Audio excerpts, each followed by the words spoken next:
బంగారు పండ్లు అనేటువంటి అనుదిన వర్తమాన కార్యక్రమం చూస్తున్న మీ అందరికీ ప్రభువైన యేసుక్రీస్తు వారి శ్రేష్టమైన నామంలో వందనాలు శుభములు తెలియచేసుకుంటూ ఉన్నాను. ఈరోజు మనం ధ్యానము చేయబోయేటువంటి దేవుని యొక్క నామము ఎల్ రకుం అనేటువంటి మాటని ధ్యానం చేయబోతూ ఉన్నాం. అంటే అర్థం ఏంటంటే కనికరము గల దేవుడు, కంపాషనేట్ గాడ్ అనేటువంటి అర్థమిస్తుంది. మన దేవుడు ఎంత కనికర సంపన్నుడు అనే మాటని మనం ధ్యానం చేస్తూ ఉన్నాం. ద్వితీయోపదేశ కాండంలో 4వ అధ్యాయం 31వ వచనంలో ఈ మాట ఉంటుంది. నీ దేవుడైన యెహోవా కనికరము గల దేవుడు గనుక నిన్ను చేయి విడువడు, నిన్ను నాశనము చేయుడు అనేటువంటి మాటలు ఉన్నాయి. నీ దేవుడైన యెహోవా కనికరము గల దేవుడు గనుక నీ చేయి విడువడు, నిన్ను నాశనము చేయుడు అనే మాట. ఇహమందు కూడా పరమందు దేవుడు మన ప్రతి అక్కరత తీరుస్తాడా అని అనేకమైనటువంటి డౌట్స్ ఉంటాయి చాలామందికి. అంటే ఇహమందు మనమేమి అలాంటి అక్రతల కొరకు అడగకూడదు. పరమందు మనకి మంచి పరలోకం ఇస్తాడు. అక్కడ ఆకలి దప్పుకలు ఉండవు. అక్కడ మంచి సుఖవంతమైనటువంటి జీవితం ఉంటుంది. అక్కడ సూర్యుడు చంద్రుడితో పని లేదు, ఆకలితో పని లేదు, ఏ రోగాలు రావు. ఇటువంటి బోధ చెప్తూ ఉంటారు. నిజమే అవన్నీ కూడా. కానీ ఇక్కడ కూడా మన ప్రతి అవసరత తీర్చడానికి ఆయన సమర్థుడని, నీ ప్రతి అవసరత ఆయన తీరుస్తాడని దేవుని యొక్క వాక్యము సెలవిస్తూ ఉంది. అవసరతలో అక్రతలో ఉన్నవారు మొర్ర పెట్టగా ఆయన మొర్ర ఆలకించే దేవుడని అనేకమైనటువంటి సందర్భాలలో లేఖనాలలో రాయబడి ఉన్నాయి. మత్తయి సువార్త 15వ అధ్యాయంలో అక్కడ కొన్ని సంఘటనలు రాయబడి ఉన్నాయి. యేసుక్రీస్తు ప్రభువారి యొక్క మీటింగ్ అయిపోయిన తర్వాత, సువార్త ప్రకటన అయిపోయిన తర్వాత వేల మంది ప్రజలు ఆయన వెంబడిస్తూ ఆయన ఉన్న స్థలానికి వచ్చిన తర్వాత 3 దినాలు వాళ్ళు అక్కడ ఉండిపోయారు. మీటింగ్ అయిపోయిన తర్వాత ఇంటికి వెళ్ళిపోవాలి వాళ్ళు. ఆ సందర్భంలో వారికి తినడానికి ఏమీ లేదు. ప్రభువు అంటున్నారు, అయ్యో వీరు ఇలా ఉపవాసంతో పంపించడం నాకు ఇష్టం లేదు, వీరి మీద నేను కనికరపడుచున్నాను అనే మాటలు రాయబడి ఉన్నాయి. చూడండి, మత్తయి సువార్త 15వ అధ్యాయము 32వ వచనంలో చదువుతున్నాను. అంతటా యేసు తన శిష్యులను పిలిచి, ఈ జనులు నేటికి 3 దినముల నుండి నా యొద్దనున్నారు, వారికి తిననేమియూ లేదు గనుక వారి మీద కనికరపడుచున్నాను. వారు మార్గంలో మూర్ఛపోవుదురేమో అని వారిని ఉపవాసముతో పంపివేయుటకు నాకు మనస్సు లేదని వారితో చెప్పగా, ఆయన శిష్యులు ఇంత గొప్ప జనసమూహమును తృప్తిపరచుటకు కావలసిన రొట్టెలు అరణ్య ప్రదేశంలో మనకు ఎక్కడ నుండి వచ్చినని ఆయనతో అనిరి. యేసు, మీ యొద్ద ఎన్ని రొట్టెలున్నవని వారు అడుగగా, వారు 7 రొట్టెలను కొన్ని చిన్న చేపలున్నవని చెప్పిరి. అప్పుడు ఆయన నేల మీద కూర్చుండుడని జనసమూహమునకు ఆజ్ఞాపించి ఆ 7 రొట్టెలను ఆ చేపలను పట్టుకుని కృతజ్ఞతాస్తుతులు చెల్లించి వాటిని విరిచి తన శిష్యులకు ఇచ్చెను. శిష్యులు జనసమూహమునకు వడ్డించిరి. వారందరూ తిని తృప్తి పొందిన మీదట మిగిలిన ముక్కలు 7 గంపెళ్ల నిండా ఎత్తిరి. ఇది 5 రొట్టెలు 2 చేపల సందర్భం కాదు. ఇక్కడున్నవి 7 రొట్టెల సందర్భం. ఇది అనేక సందర్భాలలో యేసుక్రీస్తు ప్రభు వారికి ఆహారాన్ని పంచిపెట్టినట్లు, ఉన్నదానినే ఆయన చేతిలోనికి తీసుకొని కృతజ్ఞతాస్తుతులు చెల్లించి అన్ని వేల మందికి ఆహారాన్ని సప్లై చేసినట్లు మనం ఇక్కడ చూస్తున్నాం. ఇక్కడ రాయబడిన మాట నేను చదివాను కదా, ఆయన వారి మీద కనికరపడి అనేటువంటి మాట. మనం ధ్యానము చేస్తున్న అంశం అదే. అది ఎల్ రకుం అనేటువంటి మాట, కనికరము గల దేవుడు. వాళ్ళు మీటింగ్కి వచ్చారు, 3 రోజుల నుంచి అక్కడ ఉన్నారు, వెళ్ళిపోతారు. వాళ్ళకి ఆకలేస్తే ఎక్కడ కావాలంటే అక్కడ కొనుక్కుంటారు వాళ్ళు, లేదంటే వాళ్ళకి అలవాటేనేమో అలా ఉండిపోయారేమో అని అనుకోవడం లేదు ఆయన. ఆకలిగా ఉందని ఎవరైనా అనినప్పుడు అయితే జాగ్రత్తగా వెళ్ళండి, చలి కాచుకోండి, ఆహారం తినండి, ప్రార్థన చేసుకోండి అని చెప్పడం వల్ల ఉపయోగం ఏమీ లేదు. కానీ వారికి ఆహారం పెట్టాలి అని యాకోబు భక్తుడు కూడా తన పత్రికలో చెప్తాడు. అలా యేసుక్రీస్తు ప్రభువారు వారి మీద కనికరపడినట్లుగా ఈరోజు మన ప్రతి అవసరత విషయంలో కూడా మన మీద కనికరపడే దేవుడు. చాలామందికి డౌట్స్ ఉంటాయి, అయ్యో దేవుడు ఈ చిన్న చిన్న అవసరాలు కూడా తీరుస్తాడా? మాకు ఆహారం లేదు, మాకు డబ్బులు లేవు, మాకు పేదరికము, ఇంట్లో ఇన్ని సమస్యలు, దేవుడా దేవుడా అని ఏం పిలుస్తాము? మాకు ఈ సమస్యల నుంచి ముందు విడిపించేటువంటి ఒక మనుష్యుడు కావాలి అని వాళ్ళు కోరుకుంటూ ఉంటారు. యేసుక్రీస్తు ప్రభువారు ప్రతి అవసరత తీర్చడానికి సమర్థుడు. అంత మాత్రమే కాదు, కానీ తండ్రి ఆయన వేడుకున్నప్పుడు తప్పకుండా కనికరముతో నింపబడిన వాడై ప్రతి అవసరత తీరుస్తాడండి. పాల్ యాంగెచ్చో అని ఒక సేవకుడు ఉండేవారు. ఆయన రీసెంట్గా చనిపోయారు. కొన్ని లక్షల మందికి సంఘ కాపరి ఆయన చర్చి పెట్టినప్పుడు 5 మంది మాత్రమే ఆయన సంఘ సభ్యులు ఉండేవారట. అయితే ఆయన ఇంటింటికి వెళ్ళి సువార్త చెప్పడానికి దేవుని చేత ప్రేరేపించబడి వెళ్ళి ఒక ఇంటికి వెళ్ళి సువార్త చెప్పాలని డోర్ కొట్టినప్పుడు ఒక స్త్రీ వచ్చి డోర్ ఓపెన్ చేసినప్పుడు ఈయన అడుగుతుంది ఏం కావాలి అని. నీకు ఒక శుభవార్త చెప్పాలని వచ్చాను అంటే, శుభవార్త నాకా? ఏంటో చెప్పు అని అడిగినప్పుడు, యేసుక్రీస్తు ప్రభువారు ఉన్నారు, ఆయన మీకు నిత్య జీవాన్ని ఇస్తాడు, మీకు పరలోకం ఇస్తాడు, మీకు పరలోకం ఉచితంగా ఇస్తాడు, అదే శుభవార్త అన్నాడట. అప్పుడు వెంటనే చాలా కోపం వచ్చిందంట ఆ స్త్రీకి. ఈ పరలోకం అంటే ఏంటి, అసలు దేవుడు ఇచ్చేది ఏంటి, అసలు నిజంగా దేవుడు అనేవాడు ఉంటే మాకు ఇన్ని సమస్యలు ఉంటాయా?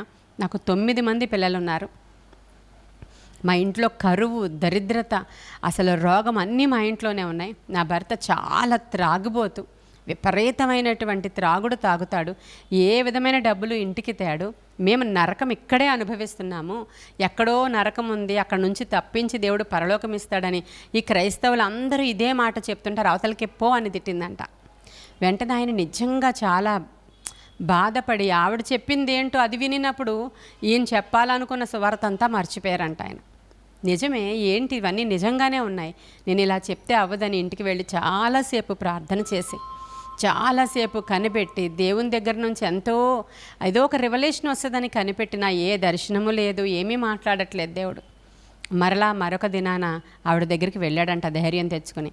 ఈయన్ని చూడగానే ఆ స్త్రీ చాలా తిట్లు తిట్టిందంట. అయినా సరే ఆయన చెప్పాడంట, మీరు మొన్న అడిగారు కదా నా అవసరతలు తీర్చే వాళ్ళు ఎవరైనా ఉన్నారా?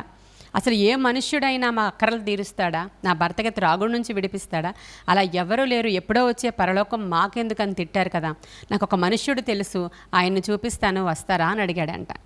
అలాగే వస్తాను పద అయితే అని చెప్తే ఎక్కడికి అలా తీసుకుని వెళుతున్నాడంట. తీసుకుని వెళ్ళి చిన్న మందిరం, ఆయనకి చాలా చిన్నది ఒక గది, అది అసలు చాలా చిన్నది అది. అక్కడికి వెళ్ళినప్పుడు ఆయనే చేతులతో తయారు చేసి ఒక చెక్కతో క్రాస్ పెట్టుకున్నాడంట ఆ గదిలో.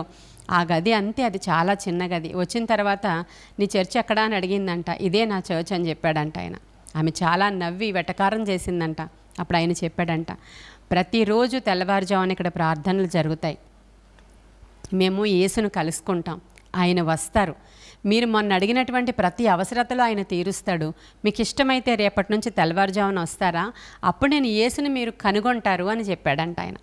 ఆ స్త్రీ ఏం మాట్లాడకుండా వెళ్ళిపోయింది, కానీ మరుసటి రోజు తెల్లవారుజామున వచ్చిందంట అక్కడికి. అలా 3 నెలల కాలం రెగ్యులర్గా ఆవిడ వచ్చిన తర్వాత ప్రార్థన చేస్తున్నారు అందరూ కలిసి. ఈమె యొక్క భర్త యొక్క మార్పు కొరకు ప్రార్థిస్తున్నారు. ఇతను ఇంకా దేవుని దగ్గర కాళ్ళు పట్టుకుని గూజాడుతున్నాడు, అయ్యా ఈ లోకానుసారమైన అవసరతలు తీరిస్తేనే కదా వాళ్ళు నీ వద్దకు వచ్చేది, నమ్మేది, కనికరమ చూపమని అడిగాడంట దేవుణ్ణి. 3 నెలల తర్వాత ఆశ్చర్యమైన విధానంలో తన భర్త త్రాగుడు నుంచి బయటకు వచ్చేశాడు.